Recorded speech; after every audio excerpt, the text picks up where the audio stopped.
안녕하세요. 한의사 이경희입니다. 자, 암을기는 치료법 벌써 네 번째 시간입니다. 잠깐 제 얘기부터 시작을 하자면요. 작년에 건강검진에서 유방암 검사상 의심되는 조직이 보인다는 통보를 받았어요.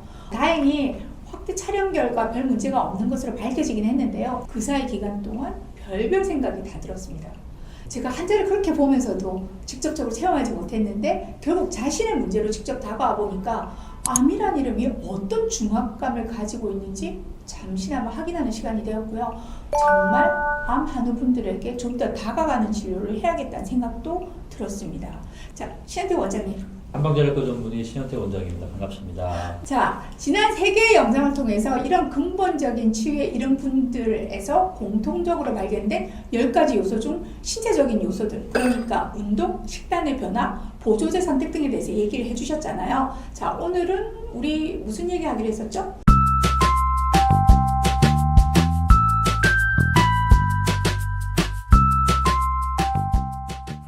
자, 오늘은 이제 신체적인 요소 이외 나머지 정신적, 사회적, 그리고 영적인 요소들에 대해서 이야기를 드리려고 합니다. 자, 지난 시간 WHO의 건강에 대한 정의를 말씀드렸죠. 신체적, 정신적, 사회적, 그리고 영적으로 완전히 평안한 상태라고 정의된다. 이렇게 말씀드렸었습니다. 자, 10가지 요소 중에 신체적인 부분은 단지 3가지밖에 안 되고요. 그렇네요. 이미 많은 분들이 잘 알고 있고 중요하게 생각을 하고 있고 실천하고 있는 부분이라면 오늘 말씀드릴 그 나머지 부분들은 사실 병원에서 시행하는 치료에서는 미처 챙길 수 없는 내용들이 아닌가 생각이 됩니다. 자, 어떤 것들인지 다시 한번 살펴보면요. 자신의 건강을 주도적으로 다스리기, 자신의 직관을 따르기, 억눌린 감정을 풀어주기, 긍정적인 감정을 키우기, 사회적 지지를 받아들이기, 영적 연결을 강화하기, 그리고 살아야 할 강력한 이유를 찾기, 자신의 건강을 주도적으로 다스리고 자신의 직관을 따른다. 사실 의료인 입장에서는 조금 조심스럽죠. 자, 우리나라에서도 몇 년 전에 암 환자분들이 기생충약을 복용하는 열풍이 있었어요. 네네네. 근거가 충분하지 않았기 때문에 매스컴에서도 많이 다뤘는데 많은 선생님들이, 의사 선생님들이 염려하고 반대했었죠. 주도적으로 또 직관적인 부분을 따른다는 이런 것들이 자칫 이런 쪽으로 연결될 수 있기 때문에 염려가 있기는 합니다만 암과 같은 질병을 다루는 데 있어서 좀 더 시야를 넓힐 필요가 있다는 것은 어느 정도 동의가 되는 것 같아요.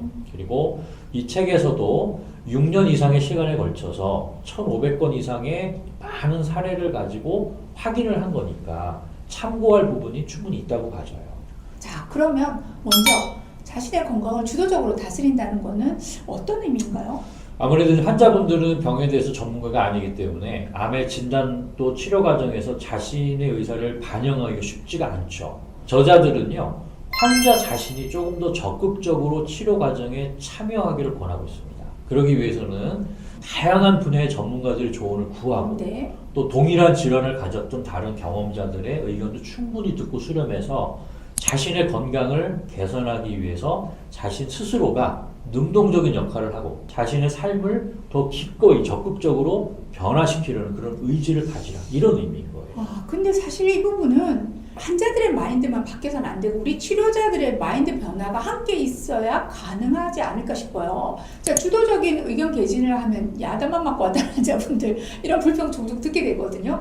특히 양 선생님들의 경우에는 그 진료 특성상 기본적으로 대체의학에 대해서 굉장히 엄격하신 경우가 많잖아요. 그러니까 자신이나 가족이 암을 겪으면서 환자의 입장이 되어보면 표준 치료의 한계를 받아들이고 좀 더 폭넓은 시야를 가지는 경우들이 제 주위에서 또 동료분들한테도 종종 있는 것 같은데요. 자, 다음으로 자신의 직관을 따른다? 어떤 의미일까요? 자, 이것도 사실 좀 받아들여지기 힘든 부분이긴 한데요. 이성적인 판단이 아니고 직관적이고 비논리적인, 충동적이고 어떤 그 감각적인 판단을 따르는 것이 때로는 더 정확할 수 있다, 이런 의미예요.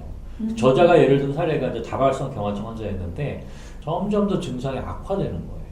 그래서 기존의 치료에 대해서 이분이 느끼기에 본능적으로 뭔가 이제 자기한테 맞지 않다, 그런 이제 거부하는 그런 느낌을 따르고 자신이 이제 그 질병에 대해서 주도적으로 많은 공부를 하고 다른 분야의 이제 어떤 전문가들한테 조언을 얻어서 결과적으로는 치유 상태에 이르렀다는 거예요. 네. 암의 진단과 같이 청천벽력과 같은 엄청난 스트레스 상황에서 우리의 직관적인 영역은 예민하게 작용할 수 있다고 설명하고 있습니다. 네, 저도 제도권 안에 있는 의료인 입장에서는 이걸 어느 정도 받아들여야 될까 이제 걱정도 좀 되고 또 논란의 여지가 분명히 있는 부분인 것 같아요. 단지 시작은 이렇게 하면 어떨까 싶어요. 우리가 너무 보수적으로 닫아놨던 부분에 대해서 그 부분에 대해서 좀 더 가능성을 열어두는 정도만 돼도 많은 변화가 있을 수 있을 것 같은데요. 자, 다음으로 억눌린 감정 풀어주기. 저는 이 부분이 굉장히 의미가 있는 것 같아요. 네, 한의사 입장에서는 어쩌면 이미 익숙한 표현이잖아요. 여러 연구에서 감정을 억제하는 것은 면역 시스템을 억제해서 질병을 유발하고 신체의 회복 능력, 치유 능력을 방해할 수 있다는 것이 밝혀져 있습니다. 한의학에서 가장 유명한 질병 기전 설명 중에 하나가 불통즉 통이라는 말이 있죠. 자, 불통, 즉 기전 혈이 등 흐르지 않고 정체가 되면 질병이 생긴다는 뜻입니다. 즉 기울의 상태를 말하는데요. 체내 기혈의 흐름이 원활하지 않으면 병의 진행뿐 아니라 치료 효과 역시 제대로 나타날 수 없다는 건데요.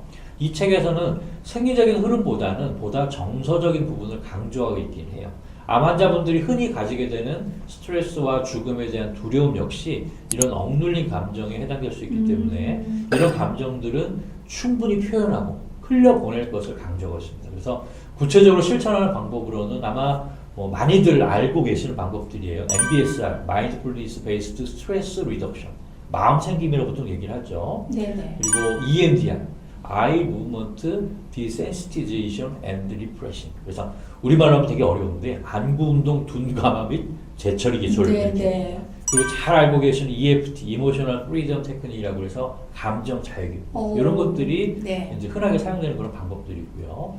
자, 몇 주 동안의 짧은 실천만으로 뇌파 검사나 기능적 MRI라고 하는 펑셔널 MRI라든가 또 텔로미어 검사, 유전자 검사 이런 것들로 확인을 해봤더니 굉장히 그 효과가 좋더라. 이런 것들이 보고되고 있어요. 자, 다음으로는요. 긍정적인 감정 키우기라고 하셨는데 그 부분을 좀 설명해 주시겠어요? 구체적인 실천 방법으로 제안되는 걸 한번 살펴보겠습니다. 매일 감사하는 마음으로 하루를 시작하기.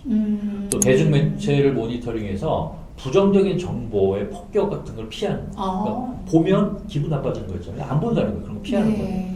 또 자신이 보는 쇼나 영화나 같은 경우 오락 프로그램이 즐거움을 주고 있는지를 확인해서 즐거움을 주는 것들만 찾아다니는 거예요. 네. 또 자신에게 활력을 주는 친구를 찾아보고 또 기쁨을 가져다주는 신체 활동이나 사회적 활동 같은 걸 찾아보고 또 매일 밤 그날 하루 행복이나 기쁨을 가져다주는 순간을 되돌아보기. 그래서 웃음 요가라는 걸 검색을 해보시면 이런 것들을 소개하고 있는데요. 박장대소라고 웃으면서 요가를 하시는 거거든요. 네네. 또 SNS로 인한 부정적인 영향을 막기 위해서 디지털 디톡스 같은 걸 해보는 것도 되게 중요하게 네. 말하고 있고요.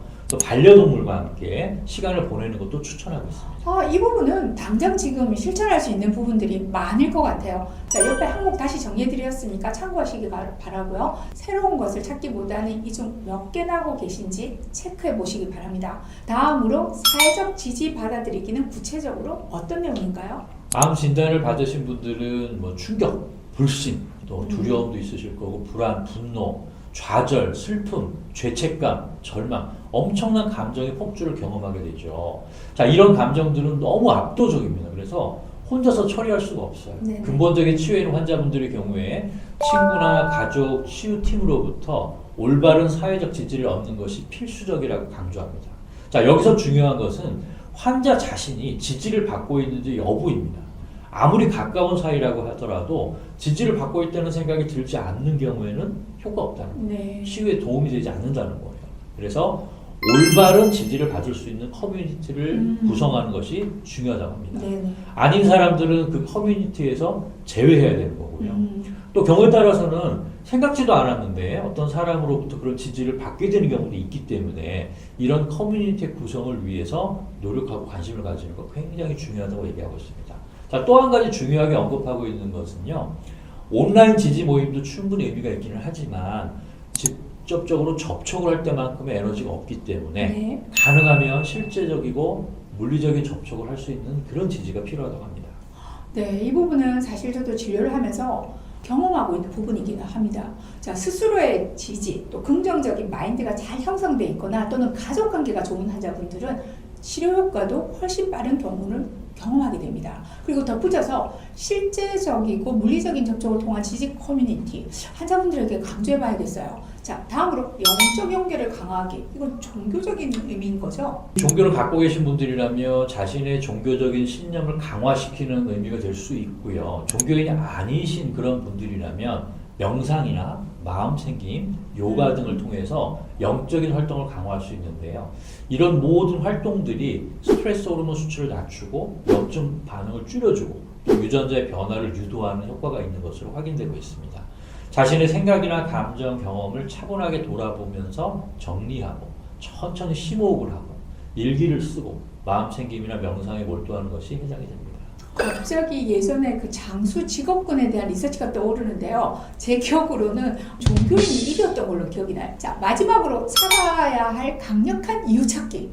네, 저자들은 죽고 싶지 않은 것과 살아야 할 강력한 이유가 있는 것이 완전히 다르다고 말하고 있습니다. 살아야 할 이유에 집중을 하면 기쁨이나 목적의식 또 행복감을 느끼게 돼서 몸 전체의 면역계통이 강화될 수 있다고 말하고 있고요. 어떤 활동이 자신을 기쁘게 하는지 또 보람이 있게 하는지 자신이 가치 있게 여기는 삶의 목적은 무엇인지 이런 것들을 생각하면서 책이나 팟캐스트나 온라인 자료 등을 통해서 전문가들로부터 조언을 얻기를 권하고 있습니다. 자, 오늘 신한태 원장님을 통해서 여러 가지 얘기를 듣게 되었습니다. 암 분명히 두려운 존재지만 여러 많은 분들이 이겨낸 사례들이 실제로 존재하고 있는 것을 함께 나누고 있는데요. 자, 그분들이 공통적으로 나음을 얻기까지 중요하게 실천했었던 10가지 요소들. 놀라운 건요, 이 10가지 요소들이 요란하거나 뭐 엄청나게 새롭다거나 그렇지 않다는 거죠. 자, 뒤집어 생각해 보면 그렇기 때문에 진리라는 거죠. 우리는 알고는 있지만 실천하지 않은 것들이 커다란 암종을 만들어내고 우리 몸을 무너뜨린다고 할 수 있습니다. 암은 물론 아직은 저희들이 풀지 못한 숙제인 여러 가지 난치성 질환들 너무 많죠. 자, 이 요소들로 잘 훈련하는 것이 이러한 질환들로부터 몸을 건강하게 지킬 수 있을 것이라고 저는 확신이 되는 것 같습니다. 자, 오늘 뭐 긴 얘기들 많이 나누어 주신 신한태 원장님 감사드리고요. 다음에 또 좋은 기회에 만나뵙도록 하겠습니다. 감사합니다.